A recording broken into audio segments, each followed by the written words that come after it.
Setiap hari kita bangun, beraktivitas, mengambil keputusan, dan bereaksi terhadap berbagai situasi.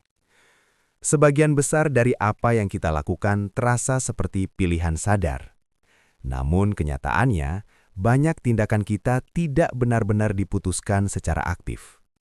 Kita melakukannya karena terbiasa. Kita menyikat gigi tanpa berpikir. Kita mengambil rute yang sama setiap hari. Kita merespon stres, tekanan, atau kebosanan dengan pola yang berulang. Inilah yang disebut kebiasaan. Dalam The Power of Habit, Charles Duhigg mengajak kita memahami bahwa kebiasaan bukanlah sekedar rutinitas sepele. Kebiasaan adalah mekanisme neurologis yang kuat, yang bekerja di balik layar dan mempengaruhi hampir setiap aspek kehidupan kita, dari kesehatan, produktivitas, hingga keputusan besar yang kita ambil. Duhigg menjelaskan bahwa otak manusia menyukai efisiensi. Ketika sebuah perilaku diulang berkali-kali, otak akan menyimpannya sebagai pola otomatis agar kita tidak perlu terus-menerus berpikir. Di satu sisi, kebiasaan membuat hidup menjadi lebih mudah. Namun, di sisi lain, kebiasaan juga dapat menjebak kita dalam pola yang merugikan tanpa kita sadari. Yang menarik, buku ini menunjukkan bahwa kebiasaan tidak muncul secara acak. Setiap kebiasaan memiliki struktur yang jelas. Ia selalu dimulai oleh pemicu, diikuti oleh rutinitas, dan diakhiri oleh ganjaran. Ketika kita memahami pola ini, kita mulai menyadari bahwa kebiasaan bukanlah takdir. Ia adalah sistem, dan sistem dapat dipelajari, dipahami, dan diubah. The Power of Habit bukan sekedar buku motivasi. Ia adalah eksplorasi tentang bagaimana otak, perilaku, dan lingkungan saling berinteraksi. Bagaimana individu berubah, bagaimana organisasi berfungsi, dan bagaimana masyarakat bergerak melalui pola-pola yang seringkali tidak disadari. Pendahuluan ini membuka satu pertanyaan penting. Jika kebiasaan begitu kuat mempengaruhi hidup kita, lalu apa yang terjadi ketika kita belajar mengendalikannya? Disitulah perjalanan buku ini dimulai. Bagian 1. Kebiasaan individu, bagaimana kebiasaan bekerja dalam otak. Pada bagian pertama ini, Charles Duhigg membawa kita masuk ke dalam cara kerja otak manusia. Ia menunjukkan bahwa kebiasaan bukanlah persoalan karakter, bukan pula sekadar soal kemauan keras, melainkan hasil dari mekanisme biologis yang sangat spesifik. Melalui berbagai kisah nyata, Duhigg menjelaskan bahwa ketika suatu perilaku diulang terus-menerus, otak akan mulai menyederhanakan proses pengambilan keputusan. Aktivitas tersebut dipindahkan ke bagian otak yang bertugas menyimpan pola otomatis. Disinilah kebiasaan terbentuk. Setiap kebiasaan, tanpa terkecuali, mengikuti pola yang sama. Pola ini disebut habit loop, terdiri dari 3 unsur utama: isyarat, rutinitas, dan ganjaran. Isyarat adalah pemicu awal. Ia memberitahu otak bahwa sebuah perilaku akan segera dimulai. Rutinitas adalah tindakan yang kita lakukan, dan ganjaran adalah hasil yang memberi kepuasan, yang membuat otak mengingat pola tersebut untuk diulang kembali di masa depan. Ketika sebuah kebiasaan sudah terbentuk, otak tidak lagi mempertanyakan apakah perilaku itu baik atau buruk. Ia hanya mengenali polanya dan menjalankannya secara otomatis. Inilah sebabnya mengapa kebiasaan buruk seringkali sulit dihentikan. Bukan karena kita tidak tahu dampaknya, tetapi karena otak telah belajar bahwa pola tersebut memberikan ganjaran tertentu. Namun, bagian ini juga membawa kabar penting. Kebiasaan tidak bisa dihapus, tetapi bisa diubah. Duhigg menekankan bahwa isyarat dan ganjaran biasanya tetap sama. Yang dapat kita ubah adalah rutinitas di tengahnya. Dengan mengganti tindakan, tanpa menghilangkan pemicu dan kebutuhan dasarnya, perubahan menjadi lebih mungkin terjadi. Bagian ini juga memperkenalkan konsep keystone habits atau kebiasaan kunci. Ini adalah kebiasaan tertentu yang ketika diubah, mampu memicu perubahan lain secara berantai. Satu kebiasaan kunci dapat mempengaruhi cara kita berpikir, cara kita mengambil keputusan, dan cara kita menjalani hari. Kebiasaan kunci tidak selalu besar. Seringkali ia sederhana, namun konsisten.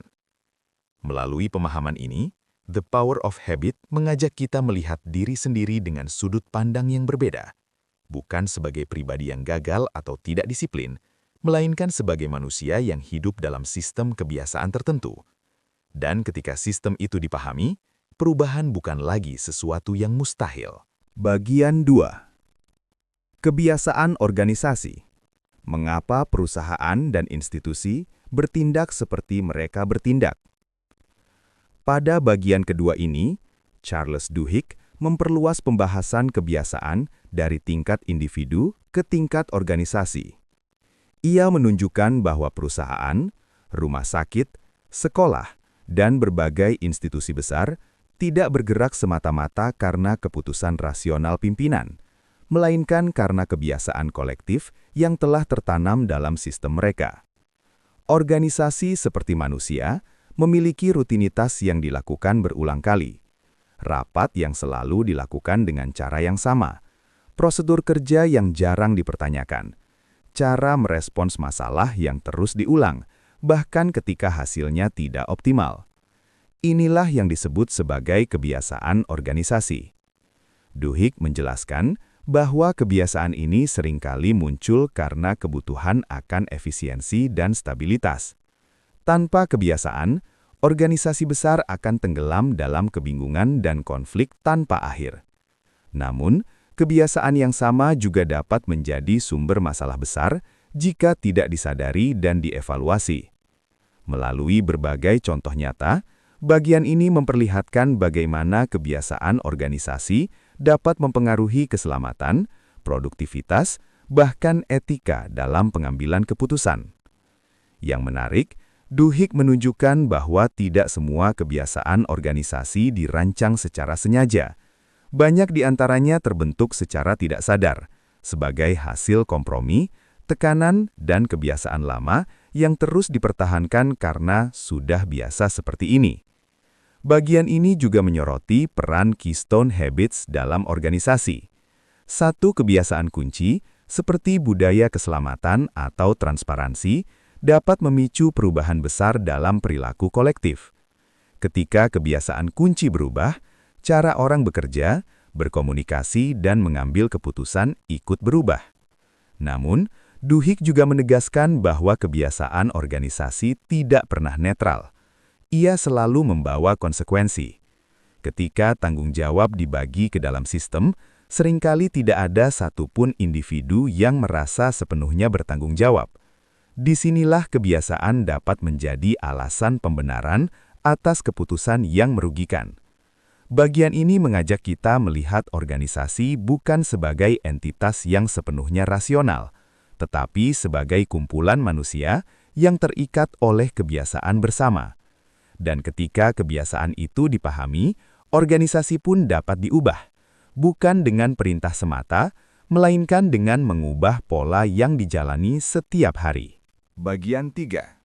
Kebiasaan masyarakat. Bagaimana perubahan sosial terjadi? Pada bagian ketiga ini, Charles Duhigg membawa pembahasan kebiasaan ke tingkat yang paling luas, masyarakat.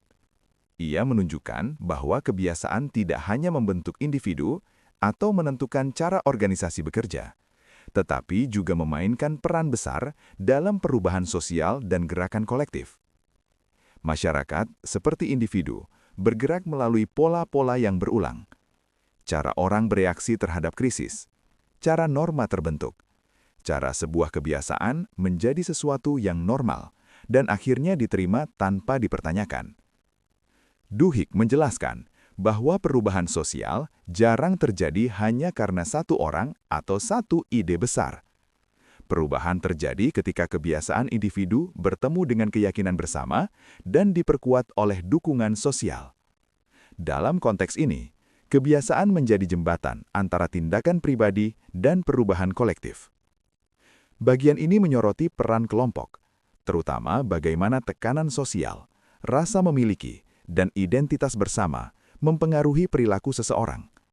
Seseorang mungkin ragu untuk berubah sendirian. Namun, ketika ia melihat orang lain di sekitarnya melakukan hal yang sama, perubahan itu terasa lebih mungkin, lebih aman, dan lebih dapat diterima.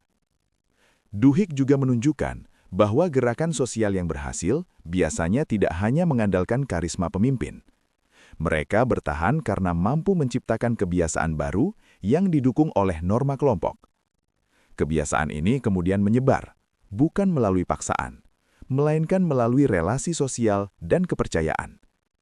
Bagian ini menegaskan bahwa kebiasaan selalu terkait dengan konteks sosial. Apa yang kita lakukan setiap hari dipengaruhi oleh apa yang dianggap wajar oleh lingkungan kita.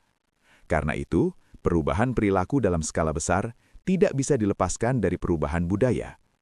Mengubah kebiasaan masyarakat berarti mengubah apa yang dianggap normal, apa yang diterima, dan apa yang didukung bersama. Pada akhirnya, bagian ketiga ini menutup satu pemahaman penting, bahwa kebiasaan adalah kekuatan yang senyap, namun sangat besar. Ia bekerja dalam diri individu, dalam sistem organisasi, dan dalam struktur sosial. Dan ketika kita memahami cara kerja kebiasaan ini, kita tidak hanya mampu mengubah diri sendiri, tetapi juga berkontribusi pada perubahan yang lebih luas di sekitar kita. Setelah memahami bagaimana kebiasaan bekerja, di dalam otak individu, di dalam organisasi, dan di dalam masyarakat, kita dihadapkan pada satu pertanyaan penting. Jika kebiasaan begitu kuat memengaruhi hidup kita, lalu apa peran kita di dalamnya? Duhigg menegaskan bahwa kebiasaan memang bekerja secara otomatis, namun perubahan kebiasaan selalu membutuhkan pilihan sadar. Kita mungkin tidak memilih kebiasaan yang kita miliki hari ini, tetapi kita dapat memilih apakah kebiasaan itu akan terus kita pertahankan. Kesadaran adalah titik awal. Dengan mengenali isyarat yang memicu perilaku kita, memahami rutinitas yang kita jalani, dan mengidentifikasi ganjaran yang kita cari, kita memperoleh kendali atas pola yang sebelumnya berjalan tanpa kita sadari. Namun epilog ini juga mengingatkan bahwa pengetahuan saja tidak cukup. Perubahan membutuhkan komitmen. Mengubah kebiasaan berarti menghadapi ketidaknyamanan, mengganti pola lama yang terasa aman, dan bertanggung jawab atas pilihan yang kita ulang setiap hari. Duhigg menegaskan bahwa kehendak bebas tidak berarti kita selalu bertindak sempurna. Ia berarti kita mau mengambil tanggung jawab atas kebiasaan yang kita biarkan terbentuk. Pada titik ini, The Power of Habit menyampaikan pesan yang sangat manusiawi, bahwa kegagalan bukan tanda kelemahan moral, melainkan bagian dari proses perubahan. Yang terpenting bukanlah seberapa sering kita gagal, melainkan apakah kita kembali memilih untuk mencoba lagi dengan kesadaran yang lebih besar. Epilog ini menutup buku dengan harapan yang realistis, bahwa kebiasaan dapat diubah, bahwa individu dapat bertumbuh, bahwa organisasi dapat belajar, dan bahwa masyarakat dapat bergerak ke arah yang lebih baik. Namun semua itu hanya mungkin jika kita berhenti hidup secara otomatis dan mulai menjalani kebiasaan kita dengan sadar. Karena pada akhirnya, hidup bukan hanya tentang apa yang kita lakukan sesekali, melainkan tentang apa yang kita lakukan berulang kali. Dan di sanalah kekuatan kebiasaan benar-benar bekerja.